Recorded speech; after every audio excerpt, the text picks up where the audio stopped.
Welcome into the lounge. We have the newest Raven defensive end, Derek Wolfe, with us today.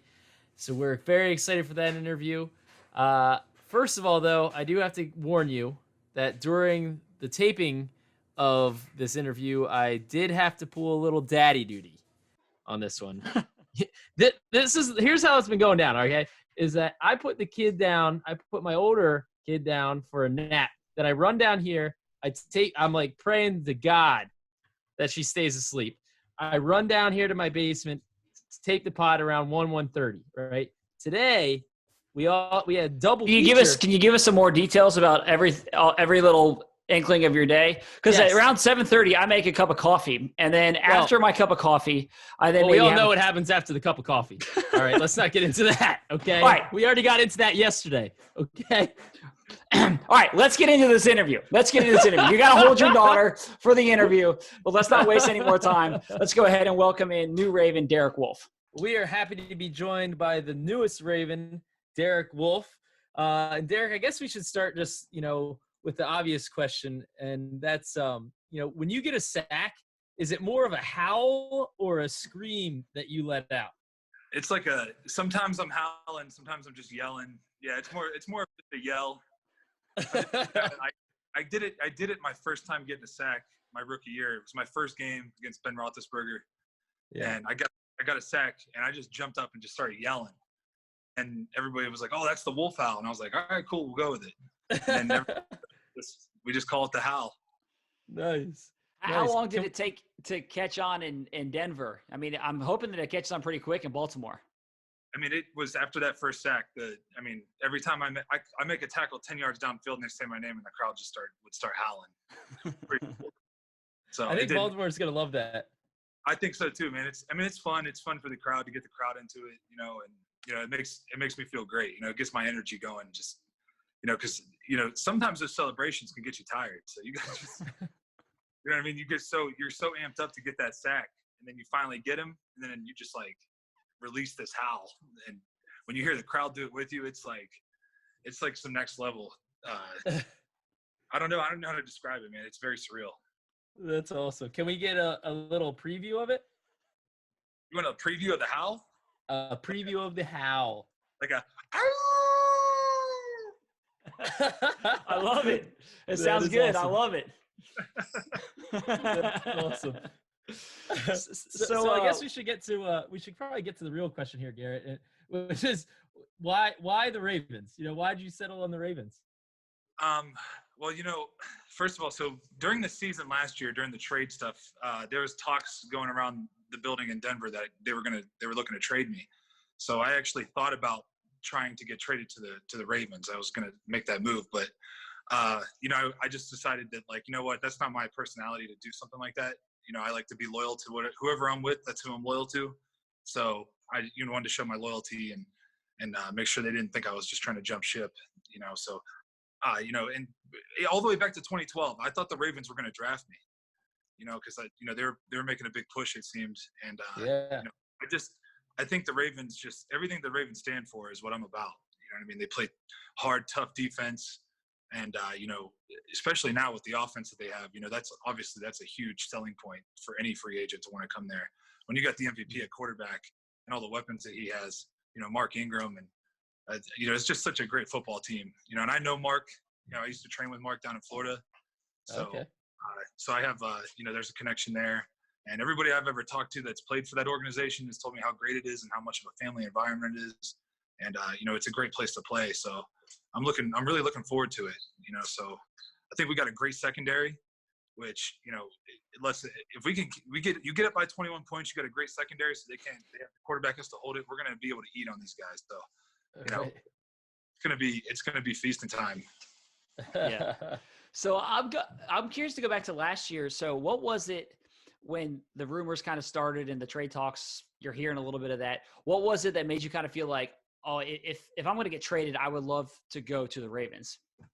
I saw it was the secondary that they had, and there was no knock on our secondary, but when you got a secondary like the Ravens had last year, I was like, man, I'd love to be a part of that.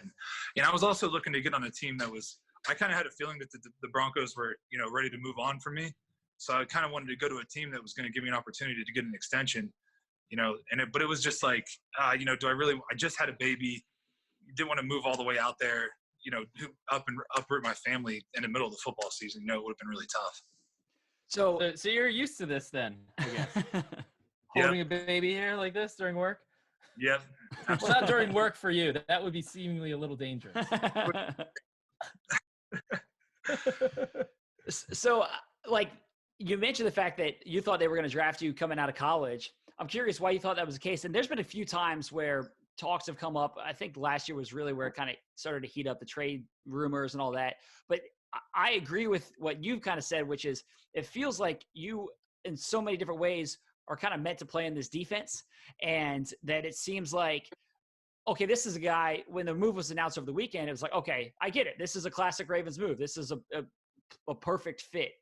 Why was it that you felt like you might be drafted by them? And do you see it that same way, that this is kind of a perfect marriage of what you do well and what the Ravens do well? Well, I did think that they were going to draft me because they were showing a lot of interest. You know what I mean? And being a young, naive kid, you don't realize it's all part of the game. They show interest to get another team to be like, oh, well, maybe we'll show interest. And then it's all a game. It's all, these GMs are just playing a chess match. It's pretty cool to be a part of and to watch now. Now that I've been in the league for for 8 years, I've seen it happen so many times. It's like the Broncos never even had a conversation with me. And then wow. Next time I'm getting drafted by them. So that just shows you how strategic they are. They really are. All these teams are. As far as how I'm going to fit into this defense, I think I fit into a lot of different defensive schemes. I've played a lot of different defensive schemes. Mainly a 3-4. Sometimes it's a attacking 3-4. Sometimes it's a reading 3-4. We go into our dime packages. I'm always in on the dime packages. I play the 3 technique. I play down at the nose.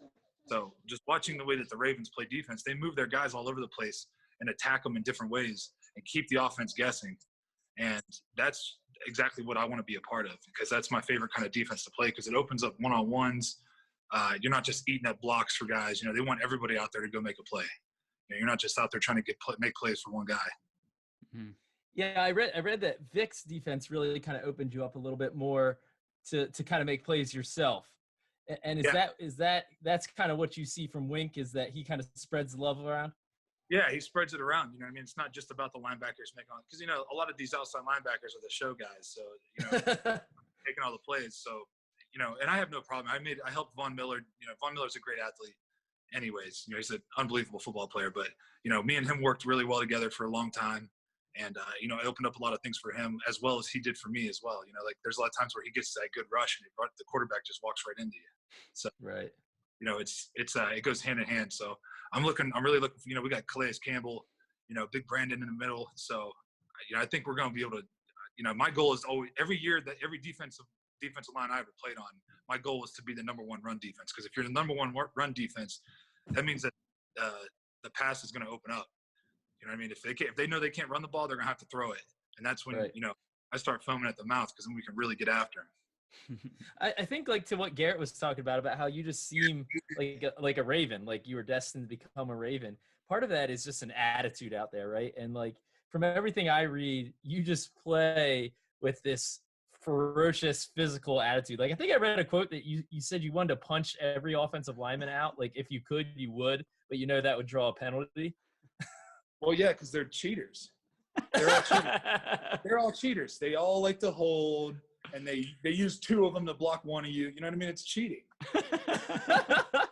It's cheating. They do a lot of cheating. And then they like to do the extra stuff, after the play's almost over. The running back falls on the ground. You don't jump on the pile. They come and try to clean you up. That's the kind of stuff that offensive linemen do.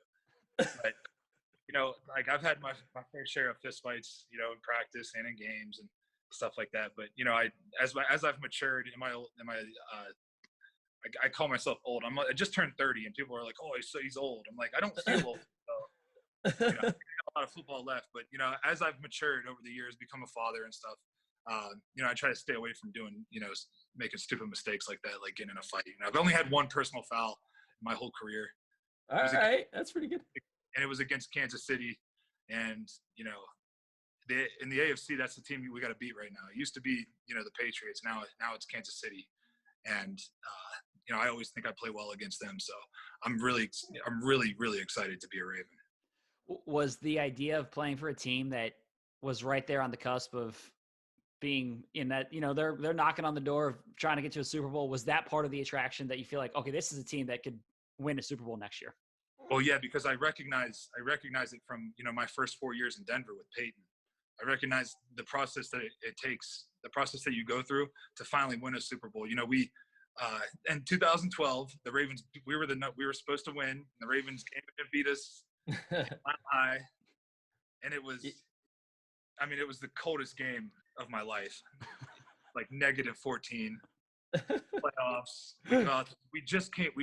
Remember early, just a couple weeks before that, we were in Baltimore and won. Oh yeah, big time. Yep. Big Remember time. that. We won big. We won big. Yeah. So I was like, man, we're gonna come out here and we're gonna go to a Super Bowl. And then it was just like, I don't know. Next thing you know, we're winning, and then it's like a 98% chance of us winning the game. And Joe Flacco drops back and throws a 70-yard bomb right over our safety's head, and it was just like unbelievable. Like, I can't believe that just happened. Like, We call that the Mile High Miracle. yeah. And then we go to over. Yeah. So the funny part was I was going against Yonda the whole game. I was just a rookie. He's out there spraying himself down with water, he's like an icicle out there. His beard, he's got icicles hanging from his beard. Oh, my hands were just frozen. I was just running into him, and we were just slopping around out there.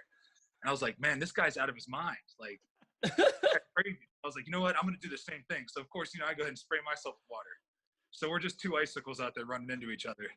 And we go to overtime. I was like, damn, we got to do this again. Like, go out there, and I was like, it was like we ended up losing, but I was like, you know what? Like, that was just like one of the most incredible games I've ever been a part of. And then the next season, we go to a Super Bowl and just get mollywopped by Seattle. They just kill us. And then, because every year we were, right there in the first seed. Right. Then we got the next year we go, 12 and 4 or something. I think we go 12 and 4 the next year, and we lose to Andrew Luck and the Colts in the playoffs. And it's like, man, it's really hard to win Super Bowls. I'm really seeing how hard it really is to win. And then finally, we get, we had a whole coaching staff change, brought a whole new defense in with Wade Phillips, Gary Kubiak, a head coach. And, Peyton was like on his last leg. It was like do or die. And we had just a stud defense. In my opinion, I think we're right there with one of the best defense, top 3 best defenses of all time. We're a little biased. I know. Every time I say that, it's like, oh, the 2000 Ravens and the 85 Bears. I'm like, yeah, but look at the offenses they had. Look at the offenses they had. We had and I love Peyton. Peyton's, we still stay in touch. And, but Peyton was old, and like he did a really good job of managing the offense and just making sure they didn't give the ball away. Because that season was like a roller coaster ride going to Super Bowl 50, because we were in Kansas City and we were playing Kansas City. Peyton threw 5 picks, and the fans booed him off the field. Wow. I couldn't believe it. I was like, Peyton Manning is getting booed off the field. Like, there is no love. This love does not last. And Brock Osweiler came in, but Peyton was hurt. He was injured. So it's like, Brock Osweiler comes in, and we win 4 games, go to the playoffs, and just dominate all through the playoffs. And that to win a Super Bowl after on your 4th year going into a contract, I was like, yeah, it makes sense. I'm going to give a team-friendly deal, stay in Denver, thinking that there's no way we're not going to have a good quarterback here. Like, it's going to work. Everything's going to work out. I was just like, I was just young and naive, thinking, you know what, this is a dream team. We're going to keep everyone together. And unfortunately, there's cap rules. So guys got to go get their. And we just kind of like that. Watching that defense just kind of disintegrate, and everybody start to leave, and new pieces coming in. And over the last 4 years, it's been tough because we haven't been able to win many games. But we've always played good defense. And I like to think that we were always pretty good against the run. A couple years there, we were the number one team versus the run. And I think that I'm just saying, watching the playoff game against the Titans, you got to stop that outside run with Derrick Henry. You know what I mean? And that's what I feel like. That's why they brought me and Calais, and so we could shut that down. Yeah, exactly. I think you're right here for. I think we're both really good at doing that. And I've always admired Calais' game. Sorry if I'm going off subject. I'm just kind of kind of No, rant you're right fine. because I'm really excited. Like I can't express how excited I am to be a Raven. That was my number one choice. That's where I wanted to be. When I saw that they took we're going to go with Brockers. I was like, dang, like where's the next choice? Then I was like, all right, Tampa, let's go down there with Tom Brady. But then I started looking at the division and I was like, wait, they got to play Drew Brees twice a year. So I don't know. So it was to me being up north. I'm from that area. Actually this is only going to be like 4 hours from my hometown. Oh, So nice. I'll be able to have, some of my buddies that, that I still stay in touch with. They're going to be able to come to some games and stuff like that. But, I really do think that we have a chance to win a Super Bowl, that we're on that right path. Everything that I've seen, that, sometimes you go into the playoffs and you are thinking too far ahead. And that's one thing that I noticed is that we have to stay in the moment. Every game, every day by day, snap by snap. You got to just take it one day at a time and stay in that moment. And then what ends up happening is you end up winning the Super Bowl, and you're just like, wait a minute, I'm like, you're still in that mode. It takes a while to get out of the mode because you have to lock in. It has to be all ball. You can't have any other distractions in your life. It has to be all ball. And as a team, we have to care about each other and love each other. And the organization as a whole has to come together. And that's how you win Super Bowls. So I need to jump in on 2 points about what you were just talking about. Number one, Marshall Yanda, when he recently retired, brought up that same exact story about spraying himself down in Denver and turning himself into an ice block, and said the defensive linemen on Denver were complaining about it to the refs. So Yeah. Yes. You were one of them? I was like, is he allowed to do that? Like, what's the difference between putting that and then putting like oil all over you so that it's slick? Like, what's the difference? And the ref was like, I don't know what to tell you, man. I was like, you know what? I'm doing the same thing then. So I just started spraying myself with water. That's amazing. All right, and number 2 point, you said in the comparison to the 2000 Ravens defense, you said look at the offenses they had. We had Trent Dilfer, man. Yeah, you had Peyton Manning on his last legs. I'll take that any day. Yeah, you're right. You're right. We still had a good offense. They still knew how to control the ball, and they didn't turn it over very much. So, and we got a ton of turnovers on defense. So, Right. Yeah. You do know your football history. I'm impressed. So I'm curious if the Ravens were your top choice, was it a bit of a roller coaster for you? Like when you think that they signed Brockers and they're going with him, were you like, take me through that 48 hour, whatever it was, 72 hour span where it's like, it looks like they're going with Brockers and you're probably a little disappointed and you're unsure of where that's going to leave you. Yeah, I was, I was discouraged through this free agency because I thought I played one of my best seasons yet. And unfortunately, on a dead play, my own player ran into me. It was a 4th and inches. So I'm like trying to tackle the running back. And I'm on the ground getting up and my own player, one of our nose guard, 330-pound nose guard comes flying across and just like, I felt like somebody hit me with a baseball bat in the back of my tricep. And I looked down and my arm just looks really weird. So I started grabbing it, trying to put it back in. I dislocated my elbow. And I was like, I was at 7 sacks in 12 games, on pace to be, double-digit sacks. And I was just like, I was heartbroken, it was some dark times actually, because I was like, man, this is like I was hoping to get like a bigger deal here, hoping to get somewhere that wanted to keep me around for a couple years. But if there was any team that I wanted to be with, it was the Ravens. So to me, it wasn't about the money. It was about the team.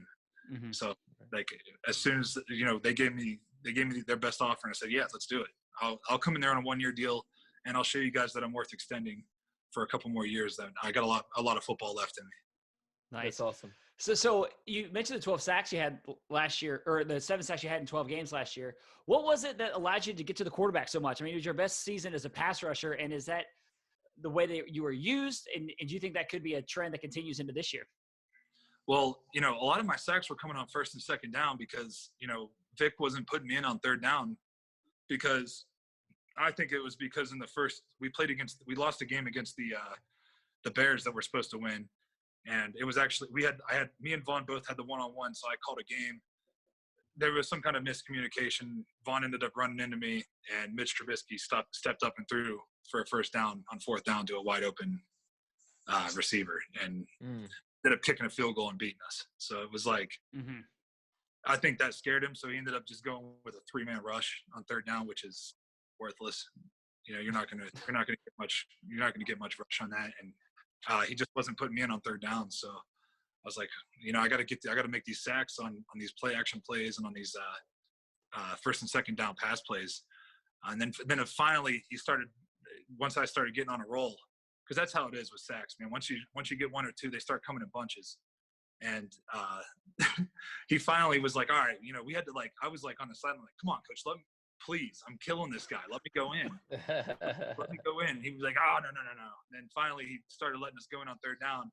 And that's when I started having those two sack games, 2.5 sack games, stuff like that. And, starting to put the pressure on the quarterback on the third downs.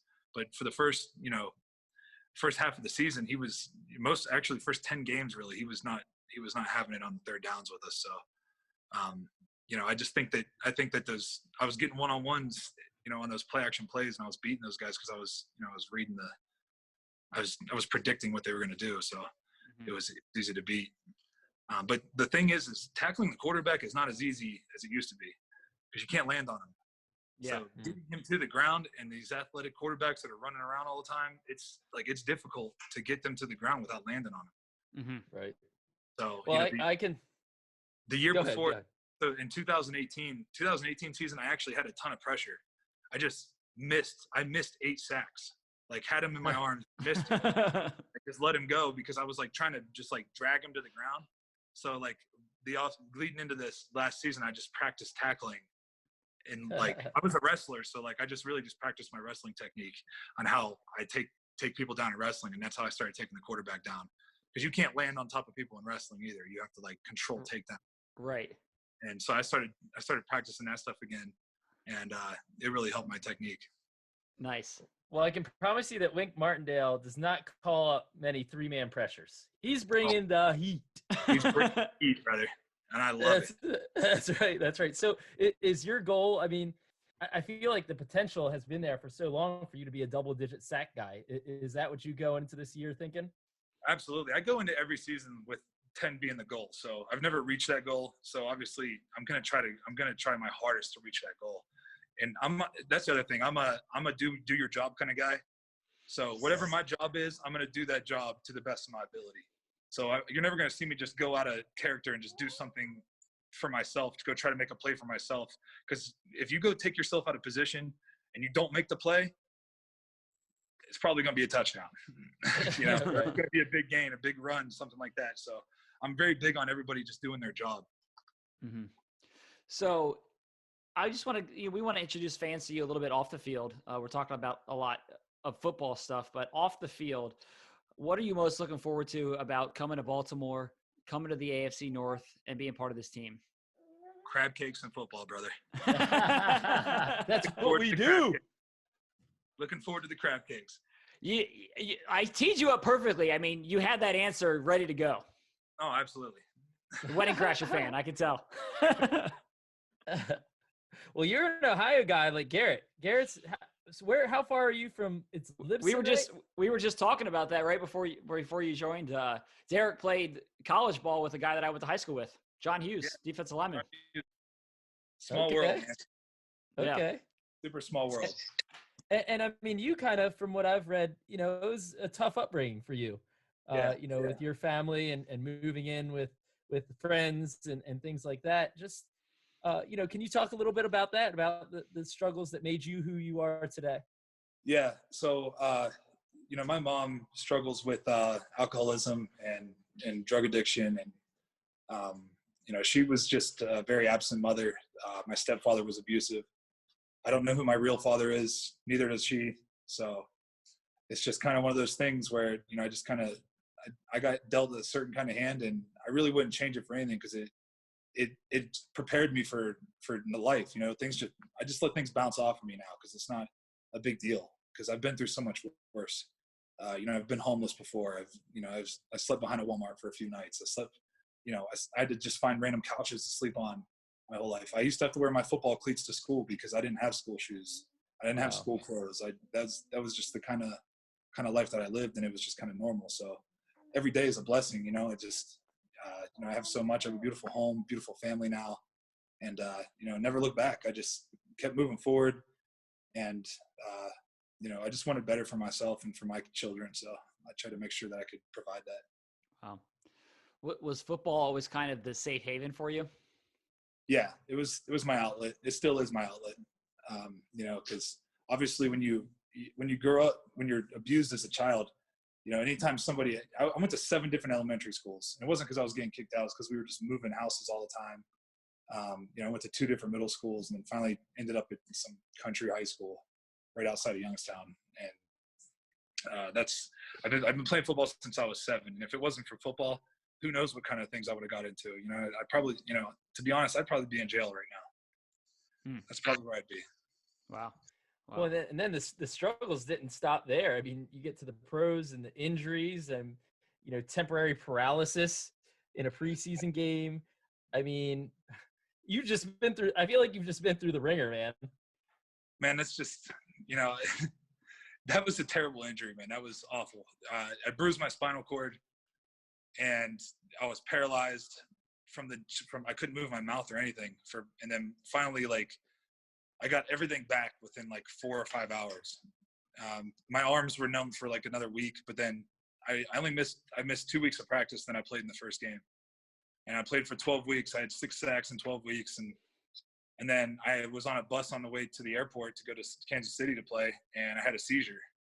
Wow. Because I wasn't getting fresh blood to my brain. So I was I was in a dark place there too. That was a really scary time. But if it wasn't, football just kept me going, and that's it. It just keeps me going, man. It just there's always tomorrow. What is it that you love about football? I mean, it seems like you keep coming kind of back to that amidst crazy things, or even if there's an injury that happens in the game. But what is it that you love about the game itself? I love the physicality of it. I love it. There's nothing better than when you go out there and you just manhandle somebody, and just take a grown man and manhandle him. And then, then another guy's with the ball, you take him and manhandle him too. It's just it's just like that. It's the ultimate high. Well, I think you're going to fit in just fine in this defense. I think I'm excited, man. I really am. Well, we're excited to have you. I think it's going to be a great fit for a lot of different reasons. And we're certainly fired up about having you come to Baltimore and being a Raven. And congratulations on the new deal. Cool. Thank you, guys. Well, awesome stuff from Derek Wolfe. I'm excited about this guy, man. I come out of that interview feeling like, you know what? I could have gone for a 2-year, 3-year deal on this contract, Well, like he said, maybe he gets the 1 year, this is the 1 year prove it. He's not thinking this is a 1-year rental, though. He expects to be in Baltimore for several years to come. And it's just as I'm listening to him and he's talking about what he expects, I'm just shocked that none of us, as we're going through the last week, thought this guy would be the answer.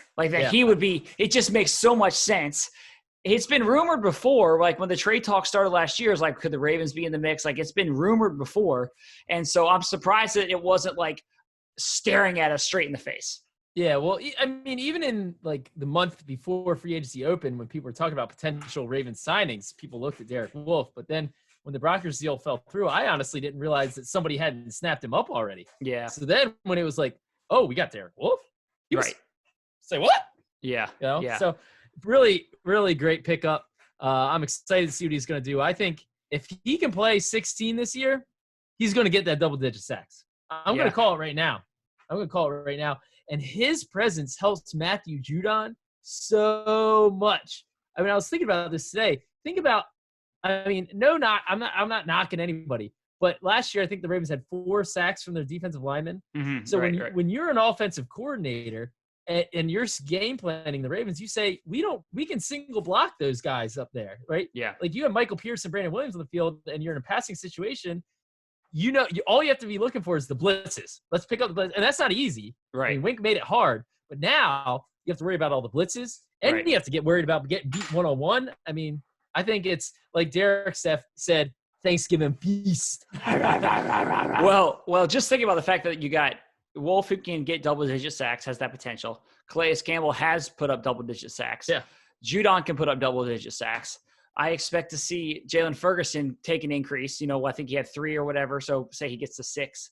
Right. You're going to have a rookie. Bowser had 5. Right. Let's say Bowser's he going to get jumps some. to They can 7. kind of spread some around between inside linebackers and stuff. We're looking at 80 sacks here. We're looking at 80 sacks. Yeah, I think it's the new record. 200 sacks. Oh, by the way, I love how honest he is. Like, he doesn't really BS around. He gives you straight answers. Like, even when he was talking about Peyton Manning, he's like, in his last year in Denver, he's like, Peyton's a great quarterback, Hall of Famer, but I mean, at the end of the line there, he didn't have much left. He was managing the offense. I was like, that's the Hall of Famer you're talking about, man. I always had to stick up for Peyton Manning. But he's like just calling it straight, and I like that. I think he's going to be a great quote. He's a quote machine. He's going to deliver the content. He's going to deliver the content, baby. He is. So we're fired up to have him. Really appreciate Derek for giving us the time, and I can't wait to meet him in person and see what he can do for this defense. Yep. Well, thank you for listening to everybody out there as well. As always, you can reach us at thelounge@ravens.nfl.net. And we have another guest coming tomorrow. We're going to bring on tight end Mark Andrews, so make sure you tune in for that.